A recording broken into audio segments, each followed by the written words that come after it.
Welcome to episode 6 of our New York-Panama cruise travel series. In this episode we stop over at Cartagena, a city in Colombia in South America. After sailing for 2 days from Miami in Florida, we arrived at Cartagena in Colombia at about 9 a.m. in the morning. The city has a population of about 900,000 and was founded in 1533 by the Spanish, but had an indigenous population dating back to 4000 BC. Royal Caribbean took care of all the border formalities and disembarkation was a quick process. To get to the tour operators and ground transport, you had to walk through a park area which featured some magnificent flora and fauna.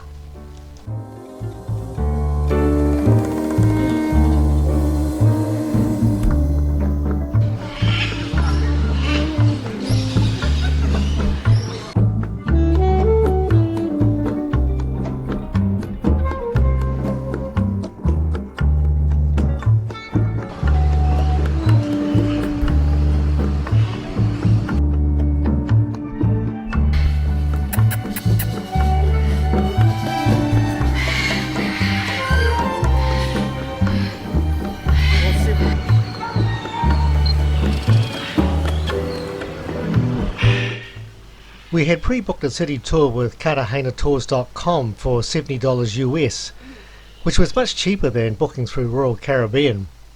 Our guide did a fantastic job. That's not Diego, that's Jose. After driving through the suburb of Manga, where the great mansions of the 20th century were built, we headed up the hill of La Popa to visit the monastery and chapel. To the left, you will see the first station of the cross. That's what the crosses stand for the 14 stations that Jesus Christ did before being crucified.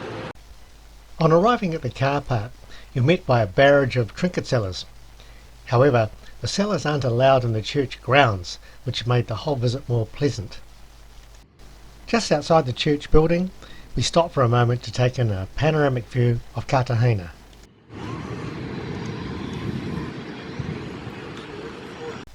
With formalities complete, namely the obligatory selfies, and looking at our ship in the distance, we entered the church and monastery complex, where our guide gave us the blah blah blah blah.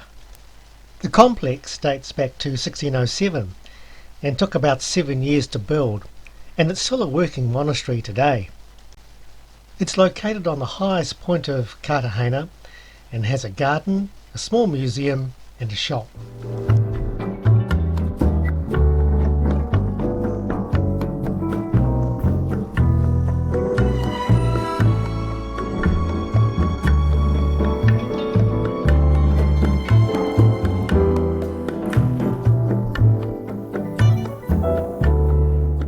It was stiflingly hot and humid in Cartagena, and one of our fellow tourists had an ingenious fan system around her neck to keep cool.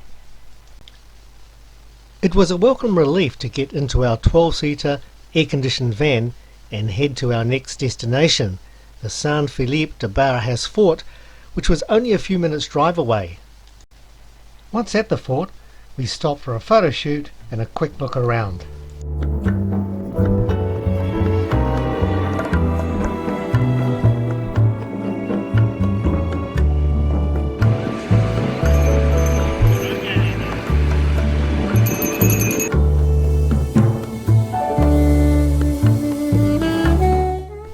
Our next stop was the Old City, which was just a few minutes away by road.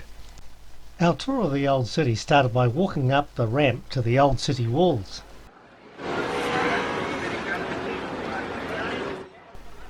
In 1984, Cartagena's fortress and walled city was designated a UNESCO World Heritage Site.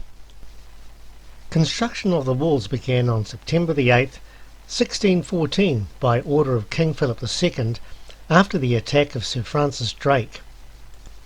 The project took 200 years to complete, so these walls are now over 400 years old. I seem to be the only one that wanted to go down into the depths of the foundations. After completing our wall walk, We visited the old dungeons, which today are a block of yellow shops.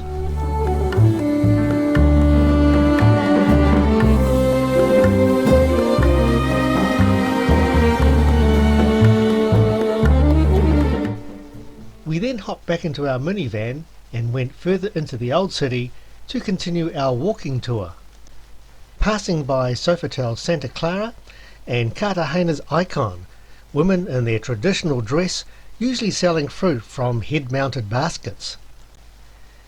As we made our way to Santo Domingo Plaza on foot, we took in the local environment where every street, every house tells a story, right down to the intricate door handles which used to signal your hierarchy in society.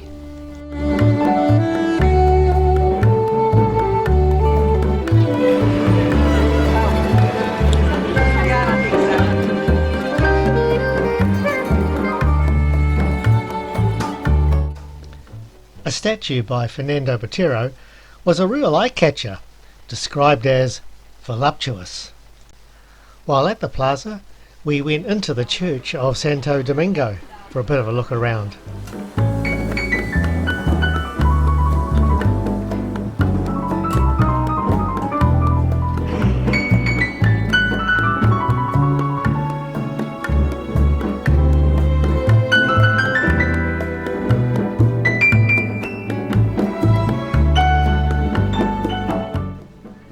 We continued our walk through the fascinating narrow streets of the old city, looking at this and that, while making our way to Bolivar Plaza.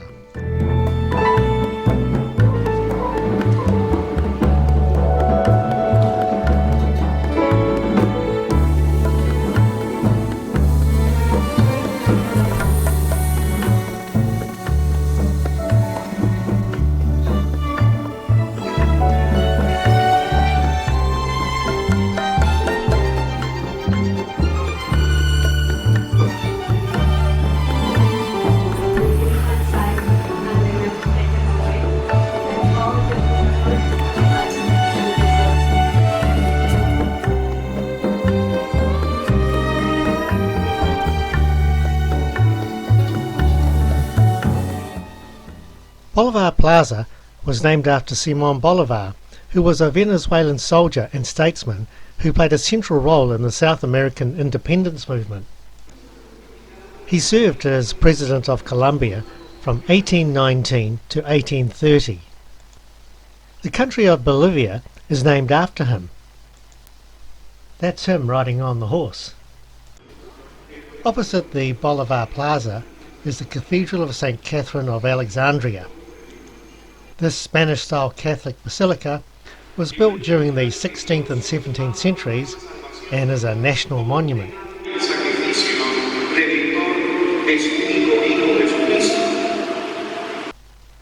We then walked down to St. Peter Claver's church and its museum, our final church for the day. St. Peter Claver was born in Catalonia in Spain in 1580 and came to Cartagena in 1610. His work in the community, particularly in caring for slaves, memorialised him. Some estimates states that he baptised as many as 300,000 people. He died on September the 8th, 1654, at the age of 44 from the plague. His body lies under the main altar. It was really hot and humid in Cartagena, and the old stone buildings trap a lot of heat. At first I thought Susan was trying out a time machine, but it turned out she was just being cool. We concluded our 4-hour tour of Cartagena by walking back to our pickup point by Hard Rock Cafe, and our minivan took us back to the port. A big thanks to Dora, co-owner of CartagenaTours.com, who made this a wonderful experience for us.